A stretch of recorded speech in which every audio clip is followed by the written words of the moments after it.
நம்ம வாழ்க்கையில நம்ம அடிக்கடி நம்மளை எறியாம செய்யக்கூடிய ஒரு மிகப்பெரிய ஒரு தவறு ஒன்று இருக்கு பார்த்துக்குங்க. அது தவறு அப்படின்னு சொல்ல முடியாது, ஆனா அதை தாண்டி நம்முடைய வாழ்க்கைக்காக நாம போடுற விதை அப்படின்னு கூட சொல்லலாம். நாம நல்லா இருக்கணும் இல்ல கெட்டு போகணும் அப்படிங்கிறதுக்காக நாம போடக்கூடிய விதை அப்படின்னு கூட சொல்லலாம்.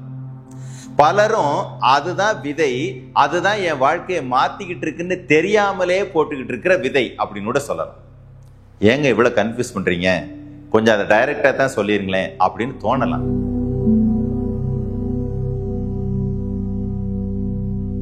வரக்கூடிய ஜூன் 29 மேஜிக்கல் முத்ராஸ் பயிற்சி வகுப்பு பழனியில நடக்குது. உங்க வாழ்க்கையில என்ன பிரச்சனை வேணாலும் இருந்துட்டு போகுது, உடம்புல என்ன நோய் வேணாலும் இருந்துட்டு போகுது, நீங்க என் கூட கொஞ்சம் ஒத்துழைப்பு கொடுத்தீங்கன்னா ஒன் டே மேஜிக் பண்ண முடியும் முத்திரைகளை வச்சு. அப்படி ஒரு முத்திரை உபதேசம் தெரிஞ்சுக்கணும்னு ஆசைப்பட்டீங்கன்னா வரக்கூடிய ஜூன் 29 பழனியில இந்த உபதேசம் நடக்குது, பயன்படுத்திக்கோங்க. ஒரு குட்டி கதை ஒன்று சொல்றேன்.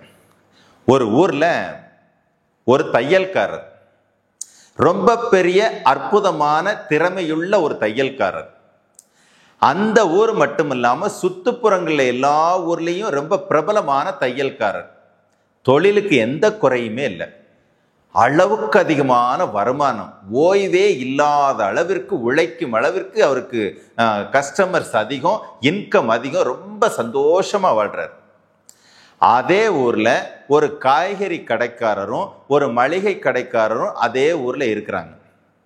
இந்த காய்கறி கடைக்காரரும் மளிகை கடைக்காரரும் அந்த ஊர்ல இருக்கிற முடியாதவங்களுக்கெல்லாம் அப்பப்போ காய்கறி தானமா கொடுக்கறது, மளிகை கடைக்காரர் மளிகை பொருட்கள் தானமா கொடுக்கறது அப்படிங்கிறது அவருக்கு ரெகுலரா செஞ்சுக்கிட்டே இருக்கிறாங்க. ஆனா ஊர்ல இருக்கவங்களுக்கெல்லாம் என்ன குறை அப்படின்னா, ஒரு மளிகை கடைக்காரன் சின்ன கடையா வச்சிருக்கான், வருமானம் கொஞ்சமா வருது, அவனே தானம் கொடுக்கறானே. ஒரு காய்கறி கடைக்காரன் சின்ன கடையா வச்சிருக்கான், வருமானம் கொஞ்சமா வருது, அவனே தானம் கொடுக்கறானே. இந்த டெய்லருக்கு என்ன குறை, வருமானத்துக்கு என்ன பஞ்சம், கொடுக்க வேண்டியதானே அப்படின்னு சொல்லிட்டு எல்லாரும் ஊருக்குள்ள அவரை பேசுன்னு பேசுறாங்க. இது இந்த டெய்லருக்கு அப்பப்போ காதுக்கு வருது, இருந்தாலும் கண்டுக்காம அவருடைய வேலையை பார்த்துக்கிட்டே இருக்கிறார். ஒரு இறுதி கட்டம் வருது, டெய்லர் இறப்பை தழுவுறார், போயிடுறார்.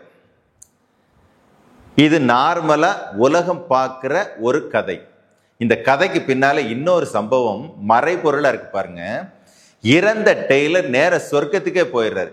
ஏன் போனாரு அப்படிங்கிறத எப்படி சொல்றாங்கன்னா, அந்த டெய்லர் இறந்ததுக்கு அப்புறம் இந்த காய்கறி கடைக்காரரும் இந்த மளிகை கடைக்காரரும் தான் கொடுத்துக்கிட்டு இருந்த தானத்தை அப்படியே ஸ்டாப் பண்றாங்க. ஊர்ல இருக்கவங்க எல்லாம் போய் கேட்கறாங்க, ஏன் நேத்து வரைக்கும் ஹெல்ப் பண்ணிக்கிட்டு இருந்த, இன்னைக்கு ஏன் ஹெல்ப் பண்ணல அப்படின்னு காய்கறி கடைக்காரர்கிட்டையும் மளிகை கடைக்காரர்கிட்டையும் போய் கேட்கறாங்க.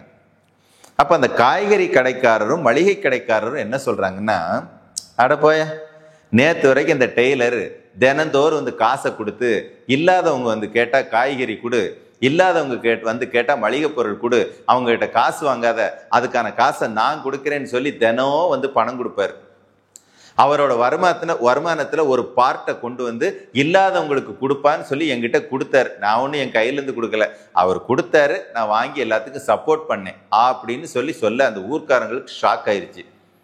ஐயோ, ஒரு நல்ல மனுஷனை புரிஞ்சிக்காம நம்ம இப்படி பேசிட்டோமே, அவர் இப்ப இல்லையே அப்படின்னு சொல்லிட்டு.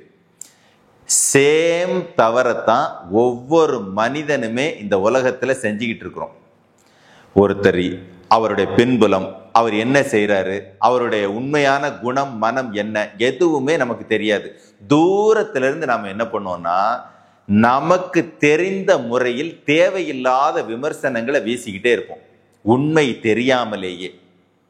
என்னங்க அதுல நஷ்டம் அப்படின்னு கேட்டா, தேவையற்ற விமர்சனங்கள், ஒருவரை பற்றிய முழு ஞானமும் இல்லாம சொல்றப்ப அந்த விமர்சனம் நம்மளை நோக்கி அம்பு மாதிரி திரும்ப வருது. ஒரு அம்பா இல்ல, பல அம்புகளா திரும்ப வருது. இதை நம்ம என்னைக்கா ஃபீல் பண்ணிருப்போமா? ஒரு வருஷத்துக்கு முன்னால யாரையோ ஒரு இடத்துல ஏதோ ஒரு சூழ்நிலையில தவறான முறையில புரியாத நிலையில நம்ம விமர்சனம் பண்ணியிருப்போம். ஒரு வருஷத்துக்கு அப்புறம் அது நம்மளை திருப்பி அடிக்கும். ஆனா இதுவும் போன வருஷம் நடந்ததும் ஒண்ணு அப்படிங்கிற சிந்தனை நமக்கு வரவே வராது. இதுதான் நம்ம பண்ற மிகப்பெரிய ஒரு விதை, பாவச் செயல். உங்களுக்கு பிறரை விமர்சனம் பண்றதுக்கு ரைட்ஸே கிடையாது, அது உங்க வேலையும் கிடையாது. நீங்க உங்ககிட்ட இருக்கிற நிறையையும் குறையையும் பார்க்கறதுக்கு மட்டும்தான் உங்களுக்கு ரைட்ஸ் இருக்கு. நிறை இருந்தா அந்த நிறை பலருக்கு நன்மையையும் சந்தோஷத்தையும் தரக்கூடியதாக இருந்தா அதை அப்படியே வளர்க்கணும். குறை இருந்தா அது உங்களையும் உங்களை சார்ந்தவர்களையும் கஷ்டப்படுத்துது அப்படின்னா அதை அப்படியே ரிமூவ் பண்ண பழகணும். இதுக்கு தான் உங்களுக்கு ரைட்ஸ் இருக்கு. அதை விட்டுட்டு நீங்க இன்னொருவரை விமர்சனம் பண்றீங்க, குறை சொல்றீங்க அப்படின்னா ஃபர்ஸ்ட் ஒரு விஷயத்தை ஞாபகம் வச்சுக்கோங்க.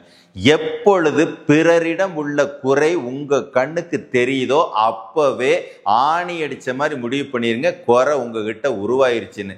எந்த மனிதனிடம் தனக்குள் குறை உருவாகிறதோ அந்த மனிதனால் மட்டும்தான் பிறரை குறை சொல்ல முடியும்.